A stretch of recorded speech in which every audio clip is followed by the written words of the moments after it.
ओम जयंती मंगला काली भद्रकाली कपालिनी दुर्गा क्षमा शिवा धात्री स्वाहा नमोस्तुते। हमें सर्वप्रथम माता रानी की प्रार्थना करनी चाहिए, उसके बाद नवदुर्गा प्रार्थना करनी चाहिए और फिर देवी कवच, फिर अर्गला स्रोत, श्री अर्गला स्रोत और फिर कीलक स्रोत। उसके बाद में माता रानी के नवरात्रों का 9 दिन का पाठ हमें करना चाहिए।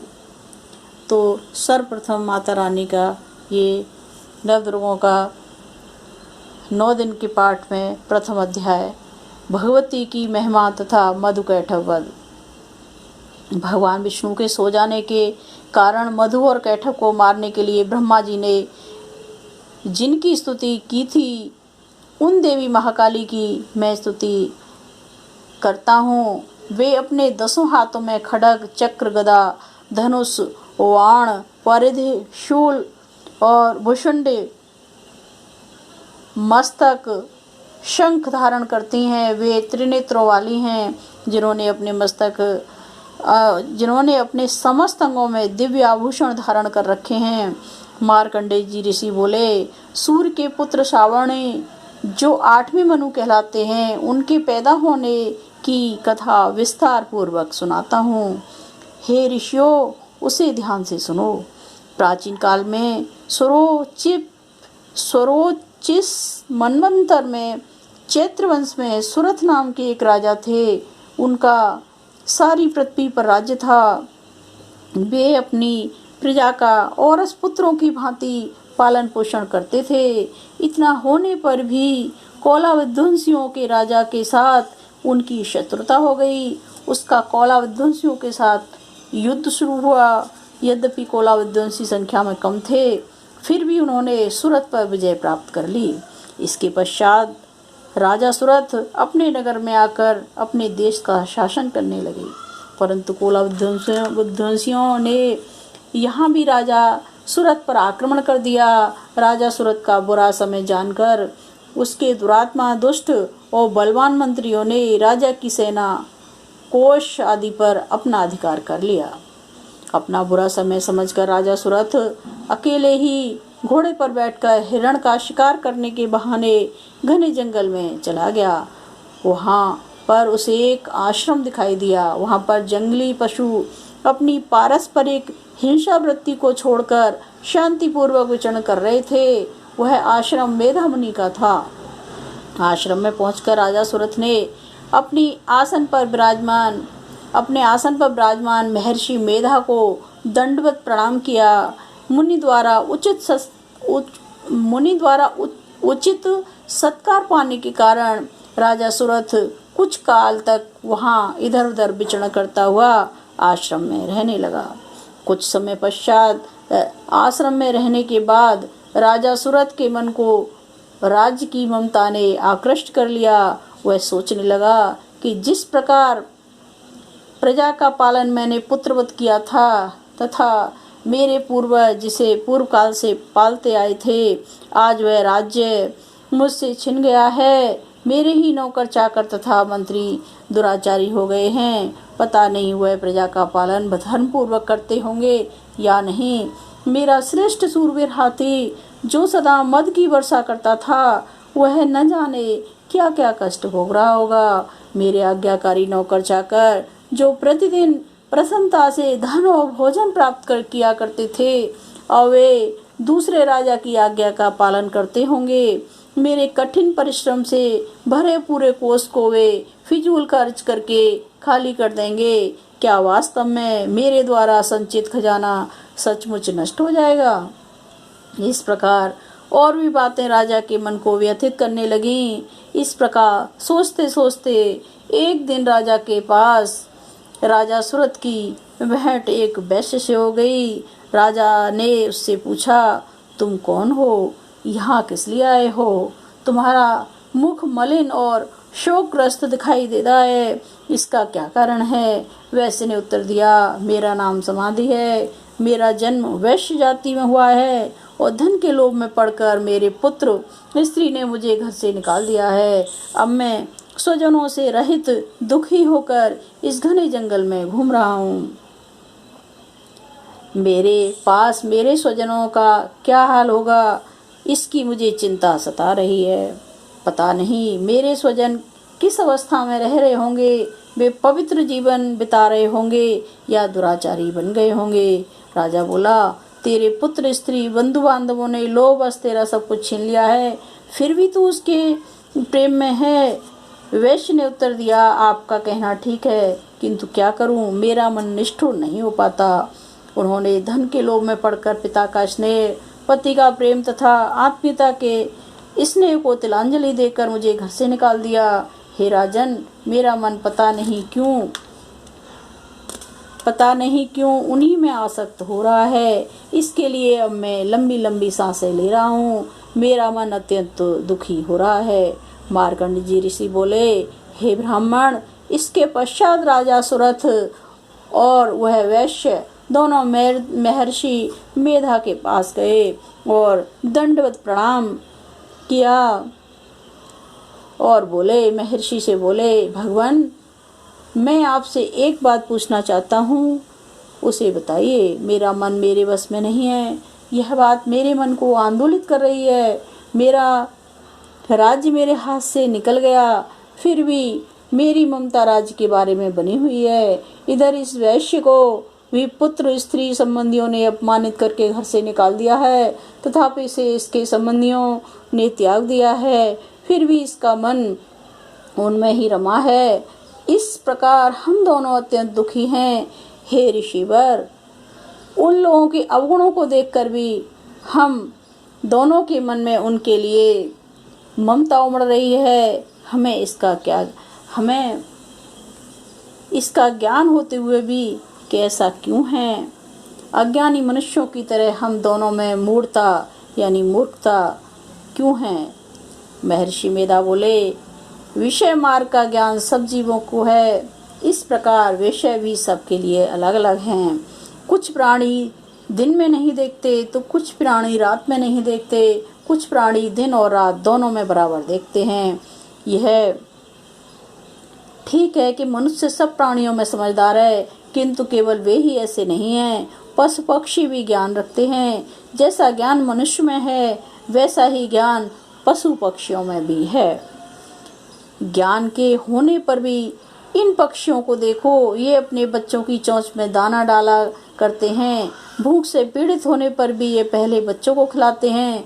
हे भद्र पुरुषों, क्या उन पुरुषों को नहीं देखते जो प्रत्युपकार के लोभ के कारण पुत्रों की प्राप्ति की कामना करते हैं? लोभ के वशीभूत होकर उनका पालन पोषण करते हैं। पुत्र पौत्र उनका भरण पोषण ना भी करें, फिर भी माता पिता तो अपने बच्चों का पालन पोषण करते ही हैं। संसार में महामाया के प्रभाव से ममता रूपी भंवर से युक्त होकर मोह के भंवर में डाल दिए गए हैं। इसमें विस्मय करने की कोई बात नहीं है, क्योंकि यह सब भगवान विष्णु की योग निद्रा है। महामाया ने सारे विश्व को मोहित कर रखा है। वही देवी योग माया ज्ञानियों के चित्त में बलपूर्वक खींचकर, ज्ञानियों के चित्त को भी बलपूर्वक खींचकर मोह में डाल देती हैं। उसी महामाया के द्वारा यह चराचर संसार उत्पन्न होता है। देवी महामाया प्रसन्न होकर अपने भक्तों को वरदान देती हैं, इससे मुक्ति प्राप्त होती है। वही मुक्ति की परम हेतु है, वही सनातनी ब्रह्म ज्ञान स्वरूपा विद्या है। यह देवी ही सांसारिक बंधनों का कारण है तथा वही सर्वेश्वरी ईश्वरी हैं। राजा सुरथ बोले, हे महात्मा, आप जिसको महामाया कहते हैं वह देवी कौन सी हैं? हे ब्राह्मण श्रेष्ठ, यह देवी किस प्रकार उत्पन्न हुई, इनका क्या कार्य है, इसका और उनका स्वभाव स्वरूप आदि विषय में जानना चाहता हूँ। ऋषि बोले, हे राजन, वह देवी तो नित्य स्वरूपा हैं। उनके द्वारा यह संसार रचा गया है, फिर भी उसकी उत्पत्ति अनेक प्रकार से होती है। वह सब मैं आपको बताता हूँ। वह देवताओं का कार्य सिद्ध करने के लिए प्रकट होती हैं। एक बार संसार को जलमग्न करके जब भगवान विष्णु योग निद्रा का आश्रय लेकर शेषशैया पर सो रहे थे, तब मधुकैटभ नाम के दो प्रसिद्ध राक्षस उनके कानों में मैल से प्रकट हुए और ब्रह्मा जी को मारने दौड़े। ब्रह्मा जी विष्णु जी की नाभि कमल में जा छिपे। ब्रह्मा जी ने भगवान विष्णु को सोया हुआ देखकर हृदय को एकाग्र करके इसी योग निद्रा की स्तुति की, यानी प्रार्थना की। यह स्तुति भगवान विष्णु को जगाने के लिए की गई थी। उस समय भगवान विष्णु के नेत्रों में योग निद्रा देवी ने निवास कर रखा था।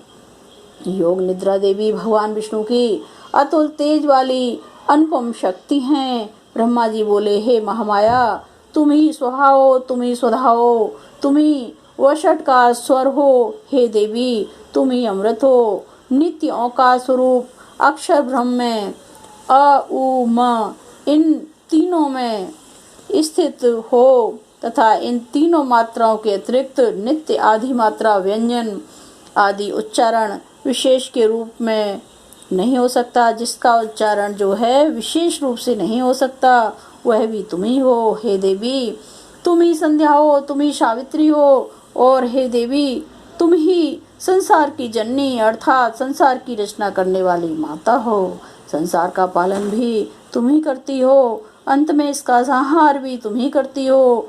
हे मातेश्वरी, सृष्टि को रचते समय तुम सृष्टि रूपा हो, पालते समय तुम ही स्थित रूपा हो। कल्पांत में जब संसार का प्रलय करती हो तो संहृति रूपा भी तुम ही हो।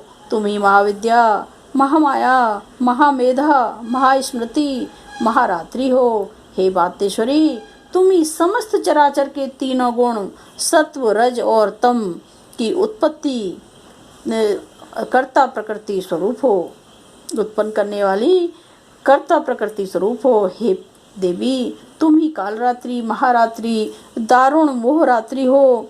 श्री भी तुम ही हो, ईश्वर भी तुम ही हो, लक्ष्य बुद्धि भी तुम ही हो। हे देवी, तुम ही लज्जा, पुष्टि, तुष्टि, शांति एवं क्षमा हो। खग धारणी, त्रिशूल धारणी, घोर रूपा, गदा चक्र धारण करने वाली तुम ही हो। हे देवी, शंख, धनुष, बाण और वसुंडे तथा परिधि धारण करने वाली तुम ही हो। तुम ही सौम्य सौम्यंतर हो, सभी सुंदर पदार्थों से भी तुष अत्यंत सुंदरी हो। हे देवी, पर अपर में श्रेष्ठ तुम ही हो और तुम ही परमेश्वरी हो। हे सभी स्वरूपों को धारण करने वाली, जहाँ कहीं सत्य असत्य वस्तुएं हैं, उन सब में जो शक्ति है वो आप ही हो, वो तुम ही हो। हे देवी, उन समस्त वस्तुओं की शक्ति तुम ही हो। मैं आपकी किस तरह प्रार्थना करूं, जो इस संसार की रचना, पालन तथा संहार करती हैं। ऐसी अवस्था में तुम्हारी स्तुति कौन कर सकता है। इस जगत की सृष्टि, पालन, संहार करने वाले विष्णु भगवान को जब तुमने निद्रा के वशीभूत कर दिया है, तो फिर तुम्हारी स्तुति कौन कर सकता है। हे देवी, मुझे भगवान विष्णु को एवं भगवान महादेव को भी तुमने शरीर प्रदान किया है, इसी कारण इस आपकी स्तुति करने की शक्ति किसमें हो सकती है। हे देवी, तुम अपने उदार प्रभावों के द्वारा ही स्वयं प्रशंसित हो। हे देवी, ये मधु और कैटभ दोनों दुर्धर्ष राक्षस हैं। इन्हें मोहित करके संसार के पालन भगवान विष्णु को शीघ्र जगा दो। इसके साथ साथ विष्णु जी के हृदय में इन दोनों राक्षसों को मारने की बुद्धि पैदा कर दो। ऋषि बोले, इस तरह जब ब्रह्मा जी ने मधुकैटभ असुरों के संहार के लिए भगवान विष्णु को जगाने के लिए देवी से प्रार्थना की, तो उसी समय भगवान विष्णु के नेत्र, मुख, नाक, भुजा, हृदय और वक्ष से निकलकर अव्यक्त जन्मा श्री ब्रह्मा जी के आगे योग माया उपस्थित हो गईं तथा भगवान विष्णु भी उस योग निद्रा से जाग गए। भगवान विष्णु ने उन दोनों राक्षसों को देखा जो क्रोध से लाल आंखें किए ब्रह्मा जी को खा जाने का प्रयत्न कर रहे थे। उसी समय भगवान विष्णु ने शेषशैया से उठकर उन दोनों राक्षसों से युद्ध किया। उन्होंने उन दोनों राक्षसों से 5-4 वर्षों तक केवल बाहु युद्ध किया, यानी भुजाओं से ही युद्ध किया। वे दोनों राक्षस मधु और कैटभ अत्यंत बल के कारण उन्मत्त हो रहे थे। इधर महामाया ने भी उन्हें मुंह में डाल रखा था। वे दोनों राक्षस श्री हरि से यानी विष्णु भगवान से कहने लगे, हम तुम्हारी वीरता से संतुष्ट हैं, तुम हमसे कोई वर मांग लो। श्री हरि बोले, विष्णु भगवान बोले, यदि तुम दोनों मुझसे प्रसन्न हो तो मेरे हाथों से मारे जाओ, बस इतना सा वर मैं तुमसे मांगता हूँ, यहाँ दूसरे वर से क्या लेना देना। ऋषि ने कहा, इस प्रकार धोखे में आ जाने पर भगवान श्री हरि ने उन दोनों से यह वरदान ले लिया। तो वे दोनों राक्षस श्री हरि से कहने लगे कि हमें उस जगह सब जगह जल ही जल दिखाई देता है, इसलिए हमारा वध उस स्थान पर कीजिए जहाँ पृथ्वी पर पानी न हो। इस प्रकार राक्षसों ने कहा। ऋषि मेधा ने कहा, तथास्तु, ऐसा ही होगा, कहकर शंख चक्र गदाधारी भगवान ने उन दोनों के सिर अपनी जंघाओं पर रखकर चक्र से काट डाले। इस प्रकार महामाया देवी श्री ब्रह्मा जी के प्रार्थना करने पर स्वयं प्रकट हुई हैं। हे राजन, अब मैं इनके प्रभाव को बताता हूँ, आप ध्यान से सुनिए। ओम जयंती मंगला काली भद्रकाली कपालिनी दुर्गा शुभदात्री स्वस्ति नमस्ते।